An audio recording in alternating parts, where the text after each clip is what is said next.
Mari langsung saja kita mereview Keputusan Menteri Nomor 22 Tahun 2003. Bab 2. Tata cara berlalu lintas kereta api. Pasal 2 ayat pertama. Dalam pengoperasian kereta api digunakan prinsip berlalu lintas satu arah baik pada jalur tunggal maupun jalur ganda dengan ketentuan A. Pada ayat 1 petak jalan bebas tanpa pos atau petak blok hanya diizinkan dilewati oleh satu kereta api. B. Menggunakan prinsip berjalan di jalur kanan untuk jalur ganda. Ayat 2. Pengecualian terhadap ketentuan sebagaimana dimaksud dalam ayat 1 huruf A hanya dapat dilakukan khusus untuk kereta api yang berfungsi memberikan pertolongan atau pada jalan rel bergigi. Ayat 3. Pengecualian terhadap ketentuan sebagaimana dimaksud dalam ayat 1 huruf B hanya dapat dilakukan apabila terdapat gangguan operasi kereta api dengan ketentuan A. Kereta api berjalan sebelah kiri setelah ada perintah tertulis dari petugas pengatur perjalanan kereta api atau PPKA, atau terdapat sinyal dari dua arah masing-masing jalur dapat dilalui kereta api secara bolak-balik. Ayat 4. Ketentuan lebih lanjut mengenai pengecualian sebagaimana dimaksud dalam ayat 3 dan ayat 2 diatur dengan keputusan Direktur Jenderal. Pasal 3. Pada petak jalan diatur jalur tunggal yang bergigi kereta api hanya boleh berangkat setelah 5 menit di belakang kereta api di mukanya. Ayat 2. Beberapa kereta api yang berjalan pada satu petak jalan berurutan dengan selang waktu 5 menit sebagaimana dimaksud dalam ayat 1 dianggap sebagai satu kelompok kereta api dengan ketentuan kereta api yang berada di belakang menjaga jarak aman sekurang-kurangnya 500 meter dengan kereta api di mukanya. Ayat 3. Beberapa kereta api yang dianggap satu kelompok warta kereta api dan tanggung jawab tentang keamanan petak jalan dilakukan satu kali dengan disebutkan nomor-nomor dan jumlah kereta api dalam kelompok itu dan jumlah rangkaiannya. Ayat 4. Beberapa kereta api yang berjalan dalam satu kelompok hanya kereta api pertama yang diwartakan keberangkatannya. Ayat 5.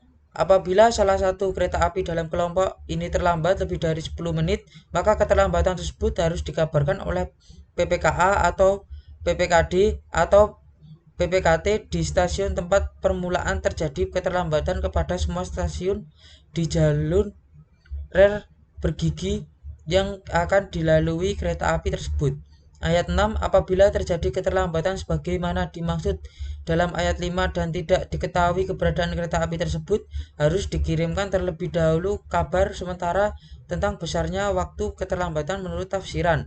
Ayat 7. Apabila waktu keterlambatan yang telah dikabarkan sebagaimana dimaksud dalam ayat 6 bertambah atau berkurang, PPKA harus mengabarkan kembali kepada semua stasiun yang telah menerima kabar keterlambatan tersebut. Ayat 8. Terhadap beberapa kereta api yang berjalan dalam satu kelompok, hanya kereta api yang terakhir yang diwartakan masuknya dengan menerangkan jumlah kereta api dalam kelompok itu. Pasal 4 ayat 1. Kereta api yang berjalan langsung harus dimasukkan ke jalur lurus kecuali di stasiun persimpangan untuk ke jalur tertentu atau di stasiun peralihan dari jalur ganda ke jalur tunggal, dan sebaliknya sesuai dengan peraturan pengamanan setempat. Ayat 2. Apabila jalur lurus bagaimana dimaksud dalam ayat 1 terhalang untuk dilewati, maka kereta api langsung dilewatkan jalur belok dengan pengamanan khusus dan mengurangi kecepatan. Pasal 5 ayat 1. Persilangan hanya terjadi di jalur tunggal dan dilakukan di stasiun yang telah ditentukan sesuai dengan grafik perjalanan kereta api atau GPK dengan daftar waktu yang untuk perjalanan kereta api fakultatif, daftar waktu, maklumat perjalanan kereta api atau MALKA, serta telegram maklumat atau TEM. Ayat 2. Persilangan sebagaimana dimaksud dalam ayat 1 dapat dipindahkan ke stasiun lain apabila terjadi keterlambatan kereta api. Ayat 3. Pemindahan persilangan sebagaimana dimaksud dalam ayat 2 dimaksudkan agar kereta api yang terlambat tidak memperlambat perjalanan kereta api lain dari arah yang berlawanan. Ayat 4. Pemindahan persilangan sebagaimana dimaksud dalam ayat 3 harus memperhatikan prioritas perjalanan kereta api. Ayat 5. Ketentuan lebih lanjut mengenai persilangan diatur oleh Direktur Jenderal. Pasal 6 ayat 1. Penyusulan hanya dilakukan di stasiun baik di jalur tunggal maupun jalur ganda yang telah ditentukan sesuai GPK, daftar matu, malka, dan TM. Penyusulan sebagaimana dimaksud dalam ayat 1 dapat dipindahkan ke stasiun lain atau pada peta jalan di jalur ganda apabila terjadi keterlambatan kereta api yang searah. Pemindahan penyusulan sebagaimana dimaksud dalam ayat 2 dimaksudkan agar tidak memperlambat kereta api lain searah. Pemindahan penyusulan kereta api sebagaimana dimaksud dalam ayat 3 harus memperhatikan prioritas perjalanan kereta api. Ketentuan lebih lanjut mengenai penyusulan diatur dengan keputusan Direktur Jenderal. Pasal 7. Stasiun yang akan ditutup untuk kepentingan operasi kereta api PPKA stasiun yang bersangkutan harus melakukan proses penutupan stasiun baik dengan stasiun batas maupun di stasiun yang bersangkutan sesuai dengan peraturan pengamanan setempat, dan selanjutnya stasiun yang ditutup tidak melayani urusan perjalanan kereta api. Ayat 2. Stasiun yang dibuka atau ditutup untuk kepentingan operasi kereta api ditentukan dalam GPK. Ayat 3. Ketentuan lebih lanjut mengenai membuka dan menutup stasiun diatur dengan keputusan Direktur Jenderal. Pasal 8 ayat 1. Perjalanan kereta api pada malam hari dimulai dari tenggelam sampai terbitnya matahari, atau perjalanan kereta api pada siang hari apabila jarak pandang masinis terbatas akibat cuaca buruk harus menggunakan tanda semboyan malam baik di sarana maupun di prasarana. Ayat 2. Ketentuan lebih lanjut mengenai tanda semboyan dan penggunaannya diatur dengan keputusan Menteri tersendiri. Pasal 9. Kereta api tidak boleh berhenti kecuali di tempat yang telah ditentukan sesuai dengan GPK, daftar waktu maklumat perjalanan kereta api, telegram maklumat, dan perintah PPKA, PPKD, PPKT secara tertulis atau dengan telepon yang direkam. Pasal 10. Untuk kepentingan operasi kereta api dilaksanakan langsiran guna menyusun rangkaian kereta api, menambah atau mengurangi rangkaian, menghapuskan rangkaian. Ayat 2. Langsiran dapat dilakukan di wilayah stasiun maupun di luar wilayah stasiun dengan ketentuan tidak mengganggu perjalanan kereta api. Ayat 3. Batas langsiran di wilayah stasiun ditentukan sampai dengan tanda batas langsiran di stasiun pada jarak 50 meter dari arah sinyal waktu ke arah stasiun. Ayat 4. Batas langsiran di luar wilayah stasiun ditentukan sampai dengan tanda batas yang tercantum dalam peraturan pengamanan setempat. Ayat 5. Langsiran hanya dilakukan oleh petugas yang berwenang untuk itu. Ayat 6. Ketentuan lebih lanjut tentang tata cara langsiran diatur dengan keputusan Direktur Jenderal. Pasal 11. Selama dalam perjalanan kereta api, masinis harus memperhatikan dalam mematuhi sinyal tanda semboyan atau marka jalan rel yang akan dilalui. Pasal 12. Ayat pertama. Apabila kereta api akan melewati jalan rel lereng dan jalan rel lengkung, masinis harus memperhatikan kondisi tanjakan, turunan, dan atau lengkungan yang menyesuaikan kecepatan kereta api sesuai tanda semboyan kecepatan. Ayat 2. Apabila di jalur kereta api terdapat tanda semboyan pembatas kecepatan, masinis harus menjalankan kereta api sesuai batas kecepatan maksimum yang ditunjukkan. Pasal 13 ayat 1. Pada jalur kereta api menurun dengan derajat tertentu, kereta api yang akan menuruni harus berhenti di stasiun terdekat sebelum turunan untuk dilakukan pemeriksaan sistem pengereman. Ayat 2. Ketentuan lebih lanjut mengenai derajat turunan dan stasiun bagaimana dimaksud dalam ayat 1 diatur dengan keputusan Direktur Jenderal.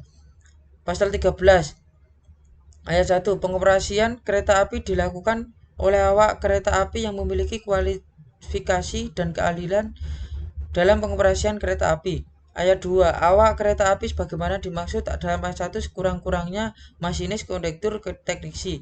Pasal 15. Dalam menjalankan kereta api, masinis sebagaimana dimaksud dalam pasal 14 ayat 2 huruf A harus memenuhi ketentuan sebagai berikut. Berbadan sehat, memiliki dan membawa tanda kecakapan masinis, memiliki dan membawa tanda lulus pengetahuan lintas, membawa dan mematuhi tabel kereta api dan laporan harian, memakai pakaian seragam dan tanda pengenal. Pasal 16.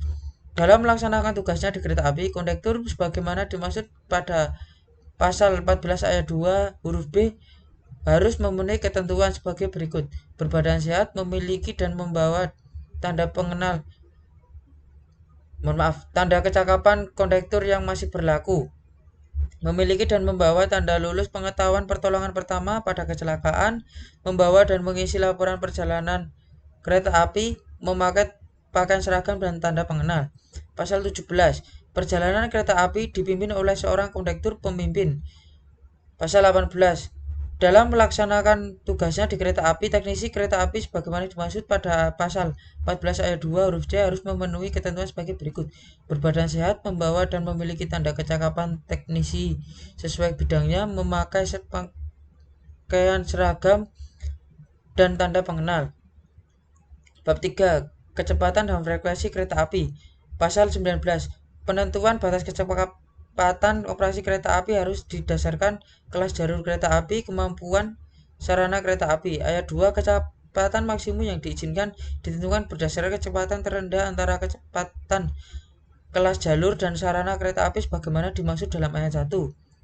Ayat 3. Kecepatan maksimum yang diizinkan sebagaimana dimaksud dalam ayat 2 dapat dikecualikan pada kelandaian tertentu, lengkungan tertentu, dan sarana angkutan barang dan atau alat berat tertentu. Dengan ketentuan kecepatan yang diizinkan dapat kurang dari batas maksimum pada golongan kecepatan yang bersangkutan.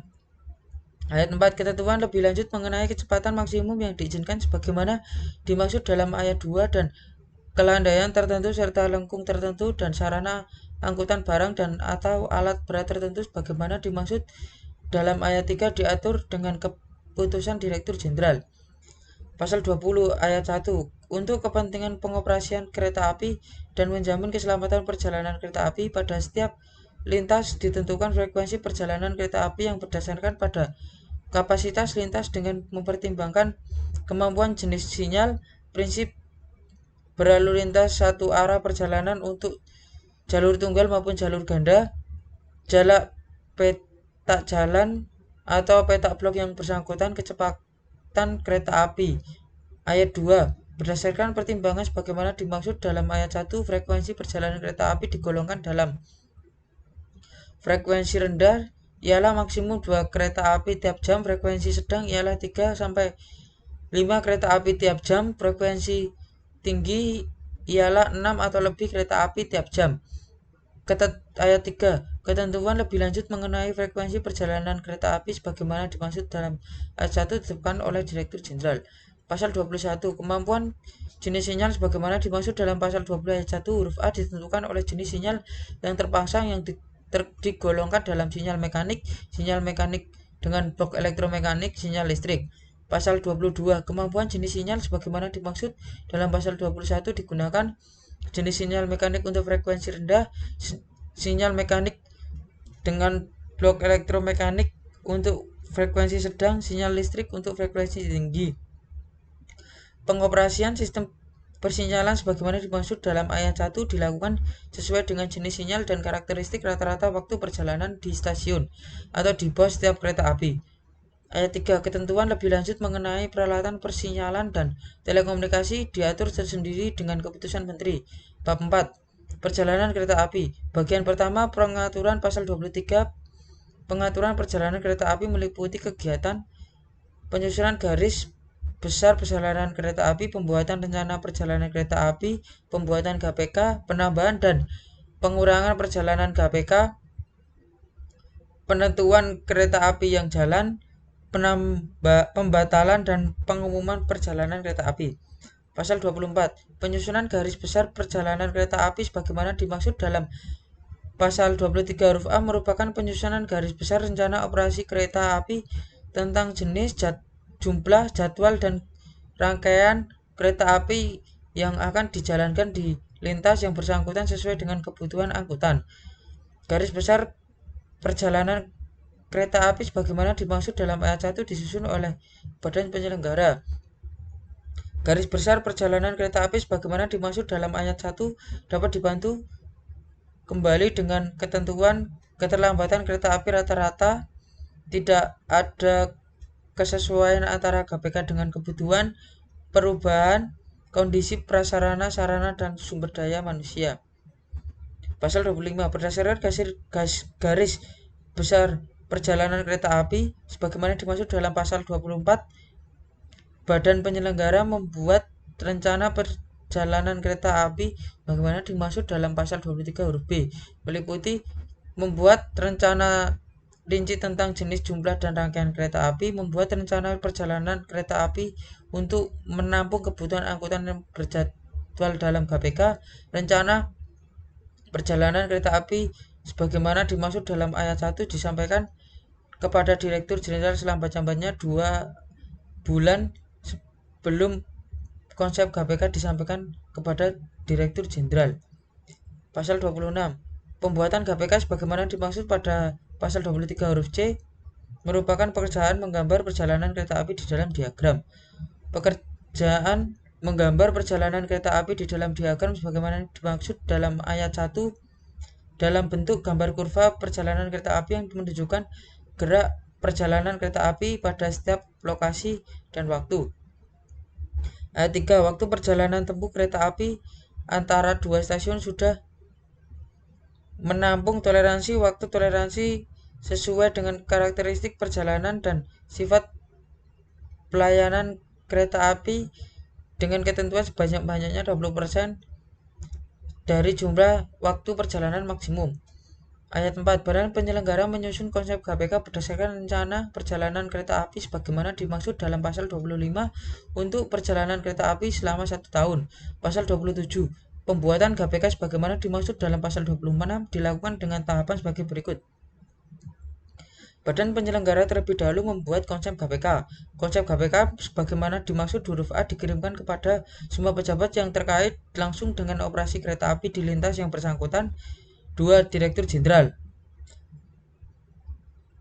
Berdasarkan konsep KPK sebagaimana dimaksud dalam huruf B, pejabat sebagaimana dimaksud dalam huruf B butir pertama melakukan persiapan pengaturan sarana dan awak sarana kereta api, penyiapan rencana pengumuman jadwal perjalanan kereta api, penentuan pegawai dan jadwal penugasan, pengusulan ralat dan perbaikan konsep KPK dalam waktu paling lama 1 bulan sejak diterima konsep KPK.